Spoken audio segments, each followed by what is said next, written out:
आपको बता दें कि दिल्ली से बड़ी खबर आ रही है, जहां अरविंद केजरीवाल पर सुनवाई जारी है। राउज एवेन्यू कोर्ट में सुनवाई चल रही है।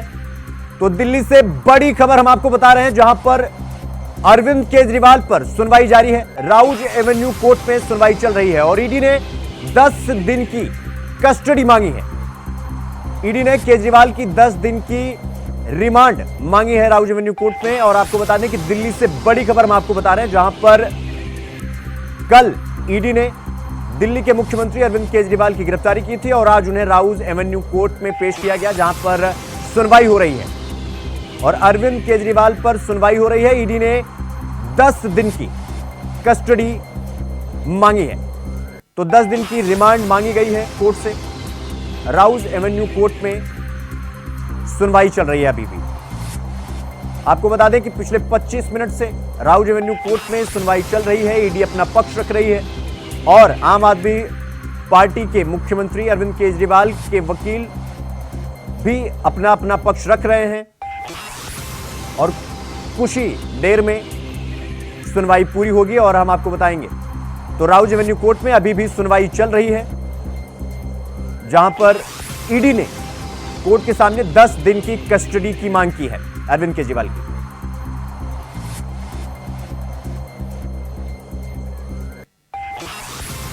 इसी खबर पर हमारे सहयोगी शोएब रिजवी हमारे साथ प्रयागराज से जुड़ गए हैं और अजय हमारे साथ दिल्ली से जुड़ गए हैं। अजय, अभी सुनवाई चल रही है राउज एवेन्यू कोर्ट में, क्या कुछ खबर, क्या कुछ जानकारी है आपके पास, क्या कुछ अपडेट है? देखिए, अरविंद केजरीवाल 2:30 बजे के राउज एवेन्यू कोर्ट में पेश हुए थे। जब से अभी तक सुनवाई चल रही है, दलीलें दी जा रही है आम आदमी पार्टी तरफ के वकील की कि किसी जो मुख्यमंत्री है उनको मुख्यमंत्री पद होते हुए उनको गिरफ्तार किया गया था। जबकि इस्तीफा देने के बाद जैसे हेमंत सोरेन ने पहले इस्तीफा दिया, फिर ईडी ने उनको गिरफ्तार किया था। लेकिन लगातार जिस तरह से ईडी ने जज के सामने कहा कि इस जो सरगना जो शराब घोटाले का जो पूरा मास्टरमाइंड अरविंद केजरीवाल है, यानी कि जिसके सामने ये दस्तावेज पहुंचे हैं, उन्होंने कहा कि पूरी साजिश करता अरविंद केजरीवाल है। तो कहीं ना कहीं देखिए, अरविंद केजरीवाल की अब जो मुश्किल है लगातार बढ़ती जा रही है। लेकिन उसके जो वकील है उन्होंने कहा कि अभी ऐसा कोई सबूत सामने नहीं आ रहा, लेकिन ईडी ने जो सबूत रखे हैं अरविंद केजरीवाल के खिलाफ काफी सबूत रखे हैं। उन्होंने कहा कि हमें कम से कम 10 दिन की रिमांड चाहिए ताकि और पूछताछ की जाए कि इसमें और कौन कौन कितना बड़ा घोटाला है। क्योंकि 100 करोड़ का जो घोटाला था वो सामने आ चुका है। क्योंकि एक कविता ने साफ साफ कहा था अरविंद केजरीवाल इसमें थे, जो कि 4 रास्तों से ये पैसा गोवा गया था। जब चुनाव हुए थे तो हवाले के हिसाब से पैसा गया था। पूरी जानकारी ईडी के पास है। अब देखना ये होगा कोर्ट क्या फैसला सुनाता है कि उनको रिमांड 10 दिन की देता है या फिर अभी 3 से 4 दिन से और उनके मंत्रियों को लगातार बार बार ईडी मांगती रहती है, रिमांड देती रही है। देखिए, अरविंद केजरीवाल की ईडी कितनी होगी ये अब कोर्ट के ऊपर डिपेंड रहता है। देखिए अजय, अगर कानूनी दांवपेच की बात आप कर रहे हैं तो देखिए, कानून ये कहता है कि अरविंद केजरीवाल मुख्यमंत्री के पद पर विद्यमान रह सकते हैं, चाहे वो जेल में ही क्यों ना हो। ये कानूनी दांवपेच कहता है। सवाल ये है कि हालांकि उनकी जो मंत्री हैं आतिशी, वो कल ही इस बात का निर्णय दे चुकी थी कि वो मुख्यमंत्री बने रहेंगे, हैं और रहेंगे, चाहे वो जेल में ही क्यों ना हो, सरकार वहीं से चलेगी। मेरा सवाल आपसे ये है कि ईडी ने जो 28 पेज के दस्तावेज रखे हैं कि क्यों हमने अरविंद केजरीवाल की गिरफ्तारी की है, उसको लेकर क्या जानकारी है? ईडी ने अपना पक्ष कोर्ट में क्या रखा है? देखिए, ईडी ने अपने जो पक्ष रखा है, जो दस्तावेज दिए हैं 28 पेजों के, वो कल भी जिस तरह हाई कोर्ट के अंदर उनसे सबूत मांगे थे ईडी से कि अगर उनके पास कोई सबूत है तो वो दिखाए। तो हाई कोर्ट ने उसको आदेश दिया था ईडी ने वहाँ पर वो सबूत दिए। उसके बाद ईडी ने आते भी शाम को 9 बजे का समय था कल, क्योंकि अरविंद केजरीवाल की गिरफ्तारी थी, 9वां सम्मन था। लेकिन जिस तरह से आज दिए गए वो सीधा जैसे सुनवाई शुरू हुई तो कोर्ट के सामने जो दस्तावेज रखे गए, ईडी की तरफ से भी बयानबाजी शुरू हुई। तो उन्होंने कहा था कि जो इस सरगना जो शराब नीति आयोग की जो नियम रखी गई थी, तो कुछ हुआ था वो सीधा अरविंद केजरीवाल के सामने हुआ था और इसके सरगना अरविंद केजरीवाल है। तो सबसे बड़ा नाम ये है कि ईडी के उसमें नाम इनका रखा है, तो खुलेआम सामने कहा गया है। तो लिखित में जो बयान इनके पास है, तो ईडी ने कहा अरविंद केजरीवाल के खिलाफ हमारे पास पूरे सबूत हैं, जो भी सामने आया, जिन्होंने बयान दिए हैं, जो जांच की अभी तक एजेंसी ने जांच की थी, जो भी सामने आया वो पूरा ईडी के पास है। तो ऐसे में ईडी लगातार उनसे यही मांग कर रही है कि इनकी कम से कम हमें 10 दिन की रिमांड चाहिए। जी, हमारे साथ शोएब रिजवी भी हमारे साथ प्रयागराज से जुड़े हुए हैं। शोएब, ईडी ने 4 नामों का जिक्र किया है। पहला नाम विजय नायर, इसके बाद मनीष सिसोदिया, अरविंद केजरीवाल और के कविता। तो ईडी ने जिन 4 नामों का जिक्र करते हुए कोर्ट राउज एवेन्यू कोर्ट में अपना पक्ष रखा उसको लेकर क्या जानकारी है? क्या के कविता के बयान के बाद से सारी खलबली मची और ईडी इस बात को लेकर और पुख्ता हो गई और इसी बात को लेकर के कल 10वें सम्मन को ले जाकर के इसके बाद फिर गिरफ्तारी कर ली गई अरविंद केजरीवाल की? बिल्कुल, कविता का बयान काफी महत्वपूर्ण रहा और उसके बाद ही ये कयास लगाया जाना लगा था कि अब कहीं ना कहीं केजरीवाल की गिरफ्तारी हो सकती है। हालांकि इसकी आखिरी कोशिश केजरीवाल की तरफ से हाईकोर्ट में शरण में गए थे, लेकिन हाईकोर्ट से भी उनको राहत नहीं मिली और उसके बाद जिस तरह से पूरा घटनाक्रम हुआ और केजरीवाल की गिरफ्तारी हुई, तो ये कहा जा सकता है कि अब केजरीवाल के लिए थोड़ा मुश्किल जरूर होगा। हालांकि कानूनी दांवपेच के जरिए दोनों, जहां ईडी अपने पक्ष को मजबूत करने की कोशिश कर रहा है और अपने पक्ष में तमाम चीजें कोर्ट के सामने पेश करेगा, वहीं केजरीवाल को बचाने के लिए जो उनकी लीगल टीम है वो पूरी कोशिश करेगी। क्योंकि ये देखिए, चुनावी मौसम है और जिस तरह से केजरीवाल की गिरफ्तारी हुई, आप पार्टी के लिए एक मुश्किल और कह सकते हैं कि संकट उनके पार्टी के साथ जिस तरह से आया है, क्योंकि उनके कार्यकर्ताओं ने जिस तरह से पूरे न सिर्फ देश में, प्रदेश में जहां भी उनकी विंग है वो सड़कों पर दिखी है, उन्होंने प्रोटेस्ट किया है। तो ऐसे में अब केजरीवाल के लिए जो कानूनी लड़ाई है वो महत्वपूर्ण हो चुकी है। अब कानूनी जरिए से ही वो किस तरह से इस पूरे शिकंजे से बाहर आते हैं, ये अब देखना होगा। क्योंकि अभी कानूनी प्रक्रिया चल रही है, इस पर कानून की तरफ से यानी कोर्ट की तरफ से कोई निर्णय नहीं आया, तो इस पर टिप्पणी बहुत करना उचित नहीं होगा। लेकिन इतना जरूर है कि कविता का जो बयान है वो न सिर्फ महत्वपूर्ण है, आने वाले दिनों में कविता का बयान जो है वो महत्वपूर्ण ही नहीं रहेगा। जो तमाम गवाह हैं या इस केस से जुड़े लोग हैं, वो अगर सरकारी गवाह बन जाते तो मुश्किलें और बढ़ जाएंगी। ये एक महत्वपूर्ण पहलू भी हो सकता है, क्योंकि इस केस से जुड़े जो जांच एजेंसियां तार दर तार उसको जोड़ने की कोशिश कर रही है, तमाम जो पहलू उस पर जांच कर रही है। एक लंबी प्रक्रिया के बाद केजरीवाल पर उन्होंने शिकंजा कसा है। इससे पहले कई लोगों पर शिकंजा कसा जा चुका है, यानी केजरीवाल के खिलाफ उनके पास जरूर कुछ ऐसी चीजें होंगी जिसके बाद ये बड़ा फैसला किया, क्योंकि वर्तमान में वो मुख्यमंत्री है और एक मुख्यमंत्री पर शिकंजा कसने से पहले ईडी ने काफी मंथन किया होगा और काफी उनकी तैयारी रही होगी और उनके पास इस तरह की चीजें रही होंगी, जिसके बाद ये गिरफ्तारी। फिलहाल अब कोर्ट की शरण में है और कोर्ट में क्या कुछ निर्णय है तो उसका इंतजार करना पड़ेगा। लेकिन दोनों पक्ष अपनी अपनी दलीलों के जरिए अपनी बातों को साबित करने की कोशिश कर रहे हैं। जी, सोहेब आप हमारे साथ बने रहिएगा। हमारे साथ हमारे एक सहयोगी रमन मिश्रा भी हमारे साथ जुड़ गए हैं। रमन, कोर्ट में सुनवाई चल रही है, ईडी ने अपना पक्ष रख दिया, 28 पेज में जाकर के ये बताया कि हमने अरविंद केजरीवाल की गिरफ्तारी क्यों की। अब सबसे बड़ा सवाल ये है कि अब ईडी ये कह रही है कि 10 दिन की रिमांड पे हमें अरविंद केजरीवाल को हमें रिमांड पे चाहिए। तो क्या लगता है कि 10 दिन की रिमांड मिलेगी, नहीं मिलेगी, और क्या कुछ पक्ष रखा है अरविंद केजरीवाल के वकील ने? क्या जानकारी है इसको लेकर आपके पास? कि शिवम, जो क्या होगा और ईडी के पक्ष में चीज़ें होती हैं या केजरीवाल के पक्ष में होती हैं, ये तो फैसला आने के बाद पता चलेगा। अभी जो कोर्ट से कोई आदेश या फैसला बाहर आएगा, लेकिन एक बात ये क्लियर है, जैसा कि अभी हमारे साथी ने बताया है कि अगर मुख्यमंत्री के खिलाफ अगर ईडी ने 9 समन भेजे और 10वें समन के बाद गिरफ्तारी हुई है, तो कहीं ना कहीं ईडी ने बड़ी तैयारी करके ही अरविंद केजरीवाल को गिरफ्तार किया होगा। क्योंकि अरविंद केजरीवाल आम आदमी पार्टी के राष्ट्रीय संयोजक हैं, जो कि पार्टी दिल्ली, पंजाब समेत कई प्रदेशों में जनाधार रखती है, खुद मुख्यमंत्री हैं और साथ में अरविंद केजरीवाल इस समय चुनाव चल रहा है और चुनाव के समय उन पर ऐसा एक्शन लेना ईडी के लिए बहुत बड़ा चैलेंजिंग था। लेकिन जिस तरीके से ईडी ने उनकी गिरफ्तारी की और अब ईडी अब सूत्रों के मुताबिक 10 दिनों की रिमांड पर रिमांड मांग रही है, ताकि अरविंद केजरीवाल से तमाम चीज़ों को लेकर, पहलुओं को लेकर पूछताछ कर सके कि कैसे शराब नीति जो घोटाला है उसमें क्या क्या भूमिका रही, उन्हें किस चीज़ों से जानकारी है, उनका जो नाम निकल कर आ रहा है उससे उनका क्या कनेक्शन जुड़ा हुआ है।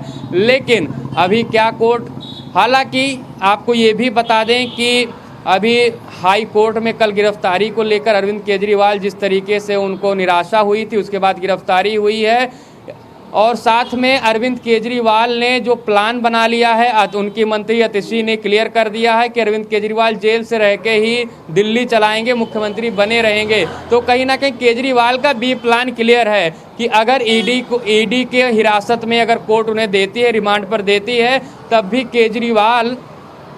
केजरीवाल दूसरी तरीके से काम करेंगे, चुनाव की तैयारियों को लेकर और जो भी प्रदेश के काम रहते हैं उनको करेंगे। हालांकि ये बयान और राजनीतिक पहलू से देखा जाए तो केजरीवाल का भी प्लान बी है, लेकिन ये प्रैक्टिकल तौर पर उतना ज़्यादा संभव नहीं है जितना कि आम आदमी पार्टी और अरविंद केजरीवाल समझ रहे होंगे, क्योंकि जिस तरीके से ईडी ने शिकंजा कसा है वैसे सरकार चलाना और साथ में पार्टी का प्रबंधन करना आसान, जेल से आसान नहीं होगा।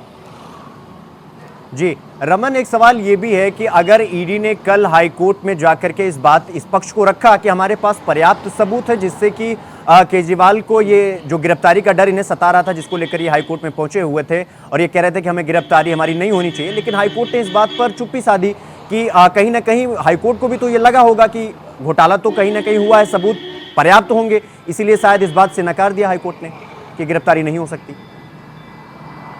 बिल्कुल, हाई कोर्ट के सामने जो ईडी ने सबूत रखे उसी के आधार पर हाई कोर्ट ने फैसला लिया। उनकी गिरफ्तारी पर जो स्टे लगाना था वो स्टे नहीं लगाया।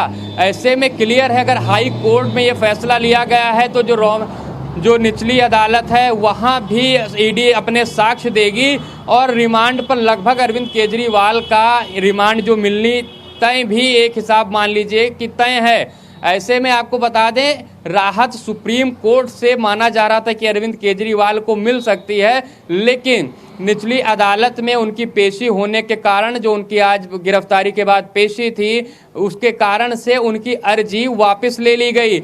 ऐसे में लगभग ये क्लियर है कि अरविंद केजरीवाल ईडी के शिकंजे में बुरी तरह फंस गए हैं और अब अरविंद केजरीवाल की गिरफ्तारी से लेकर जो चुनाव है उसमें बड़ी हलचल होने वाली है। अन्ना हजारे का भी बयान सामने आया है, जो उनके राजनीतिक गुरु भी माने जा सकते हैं, क्योंकि अन्ना हजारे के आंदोलन से ही अरविंद केजरीवाल का नाम देश की सियासत में आया था। उसके बाद में अरविंद केजरीवाल ने पार्टी बनाई और वो कई सालों से कई बार के दिल्ली के मुख्यमंत्री हैं और उनकी पार्टी इस समय पंजाब में भी सत्ता में है। अन्ना हजारे ने बयान दिया है कि अरविंद केजरीवाल की जो गिरफ्तारी हुई है कहीं ना कहीं उनका कनेक्शन उस घोटाले से जरूर थोड़ा बहुत है। ऐसे ही कोई जांच एजेंसी किसी को गिरफ्तार नहीं करती है। ऐसे में जो अन्ना हजारे जो साथी थे अरविंद केजरीवाल और अन्ना हजारे, जिनके आंदोलन के बैनर तले अरविंद केजरीवाल ने इतना बड़ा राजनीतिक साम्राज्य खड़ा किया,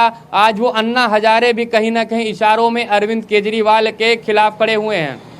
जी रमन, ये बात तो सच है कि अन्ना हजारे का भी ट्वीट आया। अन्ना हजारे ने भी कहा कि कई बार हमने इसको लेकर लेटर भी लिखा था, हमने मना भी किया था, लेकिन हम अब तक फिर रुक करेंगे। लेकिन हमारे साथ हमारे सहयोगी राकेश छाबरा भी हमारे साथ चंडीगढ़ से जुड़ गए हैं। राकेश, चूंकि अब कोर्ट में सुनवाई चल रही है, केजरीवाल के जो वकील हैं अभिषेक मनु सिंघवी भी वो अपना पक्ष रख रहे हैं कि चुनाव से पहले ही गिरफ्तारी क्यों, सबसे बड़ा तो सवाल ये है। इसको लेकर अभी तक आपके पास क्या जानकारी, क्या अपडेट? समय से जो है अरविंद केजरीवाल को कहीं ना कहीं सता रहा था, क्योंकि 9 बार जो है ईडी की तरफ से जो है समनिंग की गई है, तो उसको लेकर वो अपनी गिरफ्तारी नहीं दे रहे थे। लेकिन आपको बता दें, इसके बाद ईडी ने जो है सुप्रीम कोर्ट का रुख किया था। उसके बाद जो है कोर्ट ने उसमें प्रूफ मांगे, प्रूफ सर दिए गए। उसके बाद कल रात 9 बजे के आसपास में अरविंद केजरीवाल जी की जो सुप्रीमो है उनकी गिरफ्तारी की गई। तो उसके बाद जो है वहां पे माहौल इतना गर्म हो गया कि पुलिस 3 लेयर में जो बैरिकेडिंग की गई और वहां पे सिक्योरिटी को खड़ा किया गया, पुलिस तैनात की गई। तो वहीं आज सुबह से अगर बात करें तो पूरे देश में जो है इस चीज को लेकर कहीं ना कहीं जो है कहीं पे लाठीचार्ज हुआ है, कहीं पे जो है डिटेन किया गया। तो अगर बात करें पंजाब और हरियाणा की, तो हरियाणा के कुरुक्षेत्र और पंजाब में मोहाली में लाठीचार्ज भी किया गया, वाटर कैनन से भी पानी की बौछारें की गई। तो वही ये बता दी कि जो उनके आगू हैं, लीडर्स हैं, कैबिनेट मिनिस्टर्स हैं, उनका यही कहना है कि अरविंद केजरीवाल के हम साथ में हैं, हम सिपाही हैं। ये भारतीय जनता पार्टी की तरफ से एक धक्का किया गया है।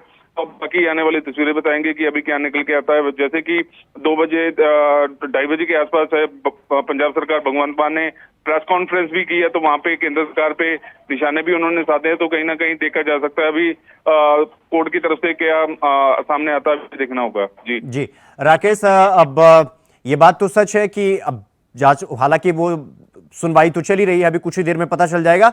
अजय, हम आपके पास आना चाहते हैं और ये जानना चाह रहे हैं कि ईडी ने 10 दिन की रिमांड अरविंद केजरीवाल की मांगी है। हालांकि ईडी ने साफ तौर पर यह कह दिया है कि ये जो शराब नीति घोटाले में ये जो घोटाला है इसके सरगना है अरविंद केजरीवाल। हालांकि ईडी इतने कॉन्फिडेंस से बोल रही है। अब 10 दिन रिमांड मांगने के पीछे क्या कुछ वजह हो सकती है? क्या कुछ जानकारी निकलवाना चाह रही है अरविंद केजरीवाल से? क्या 1-to-1 करवाना चाह रही है? बाकी जो इसमें जो आरोपी हैं उनके खिलाफ उनके साथ 1-to-1 करवाना चाहती है? बिल्कुल शिवम, देखिए अगर बात करें जिस तरह से ईडी ने साफ साफ कहा कि इस जो घोटाले के मास्टरमाइंड या सरगना जो अरविंद केजरीवाल है वो कोई तथ्य के नहीं सबूत के तौर पर पेश किए गए सबूत इसलिए कहा है क्योंकि 10 दिन की रिमांड इसलिए मांगेगी। अभी और जो घोटाले हैं, कई ऐसे और घोटाले सामने जो अरविंद केजरीवाल के खिलाफ है, उसकी पूरी जांच की जाए ताकि अरविंद केजरीवाल लगातार सहयोग करें ईडी के साथ में कोई भी होगा, क्योंकि कई और ऐसे भी नेता हैं इसमें जो आम आदमी पार्टी के शायद जेल जाएंगे, क्योंकि पहले भी ऑलरेडी कई मंत्री जेल में हैं। लेकिन अरविंद केजरीवाल ही बताएंगे कि आखिरकार इसमें किस तरह से क्यों घोटाला किया गया और जो पैसा जो के कविता ने जो कहा सीधा सीधा का मैंने 100 करोड़ रुपया इनको दिया है, यानी एक पैसा ये सामने आया तो बाकी कितने फंडिंग हुई है, कहाँ कहाँ वो यूज की है, किस तरीके से हुई है, उसका ब्यौरा ना तो SBI की बात है ना चुनाव आयोग की बात है हर चुनाव के अंदर। तो देखिए कहीं ना कहीं ईडी और कुछ खंगालना चाहती है। इसके अलावा कई ऐसे और केस हो सकते हैं क्योंकि ये तो शराब घोटाला काफी समय से चलता आ रहा था, लेकिन अरविंद केजरीवाल को कई आरोप लगे थे। जी अजय, आपका बहुत बहुत धन्यवाद। रमन आपका भी, शोएब रिजवी आपका भी और राकेश छाबरा आपका भी बहुत बहुत धन्यवाद।